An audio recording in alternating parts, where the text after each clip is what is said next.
sûr, bien sûr. Alors peut-être que le mieux, c'est de les avoir en fond derrière, comme tu veux. Je pense. La peau. Parce qu'avec le soleil, on va être obligé un peu de... D'accord.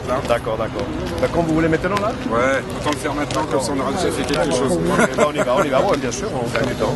On se met là, comme ça? Tiens, bah, si tu peux te mettre ici, devant eux, comme ça on les verra un peu derrière. D'accord. Vous posez des questions, puis vous dites, et puis je réponds, ou bien j'invente si vous voulez. Non. On va te poser 2-3 questions. Moi, j'aimerais savoir un peu comment vous avez fait pour parvenir à faire sortir une équipe de Birmanie pour Alors, c'est très simple. La première fois que nous sommes allés, c'est en 1997.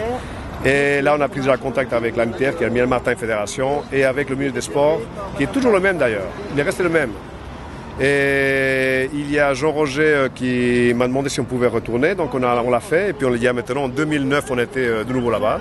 Les choses sont très bien passées, on a bien préparé la chose. En 2010, en avril l'année dernière, on a retourné, nous avons retourné, et puis là on a parlé avec de nouveau tout le staff, la confiance est venue petit à petit, et on leur a fait un programme sur 2 ans.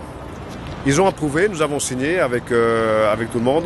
Bien entendu, il y avait il y a une quinzaine de maîtres au moins qui sont là pour vérifier, pour dire oui, c'est bon, on veut. C'est un peu démocratique quand même. Et en janvier dernier, Jean-Roger est parti avec le grand maître Oulawin de Liverpool. Et là, ils ont finalisé le travail. Ça va pas être simple quand même de concrétiser cette aventure. Je pense que le plus difficile, ça a été surtout les longues conférences, l'attente, parce qu'ils sont plusieurs à décider, et on n'a pas un seul interlocuteur. Alors c'est 7-8 heures d'affilée que tu dois parler un petit peu, eux ils discutent entre eux, ils te répondent, et à la fin, il ne faut pas oublier que ça va au ministre quand même, à la junte, il faut le dire, c'est comme ça, et c'est eux qui donnent l'ordre, qui disent oui ou non. La confiance étant là, eh bien, ils ont fait quelque chose d'extraordinaire, ils nous ont dit d'accord, et c'est la première fois dans l'histoire de Myanmar, des siècles et des siècles, qu'il y a une équipe d'arts martiaux de là-bas sur place qui sort à l'extérieur, à l'étranger. Alors le Myanmar, pour des raisons que l'on connaît, justement on ne connaît pas trop ce pays. À quoi il ressemble ce pays? Alors c'est un pays qui est resté vierge, unique. Je vais dire quelque chose de peut-être pas bien, mais il n'est pas prostitué. C'est-à-dire comme il y a une junte militaire, eh bien les gens dans le pays vivent très très bien. Ils vivent vraiment. Les gens ici, on a reçu des images que les médias nous font arriver, surtout les Américains, vous le savez bien. Eh bien, tout est déformé. Il faut aller sur place. Moi, je dirais aux gens, allez sur place, vivez avec les gens du Myanmar. Il y a plus de 100 ethnies.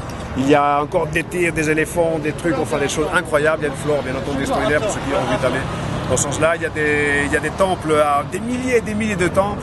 Le bouddhisme, il est encore à l'origine. Ils peuvent pratiquer 2 mois, 6 mois, 10 ans s'ils ont envie. Ils peuvent ressortir, rentrer, se raser, se ressortir. C'est pas comme à côté, tu es bouddhiste. Non, là, ils peuvent alterner. Et c'est des gens fantastiques, très, comme vous les voyez ici, et très humbles. Mais je vous garantis que la junte militaire n'a rien à voir avec ça. Et il faudrait un peu qu'on démystifie ce côté-là, militaire. Non, il faut aller sur place. Merci. C'est bien.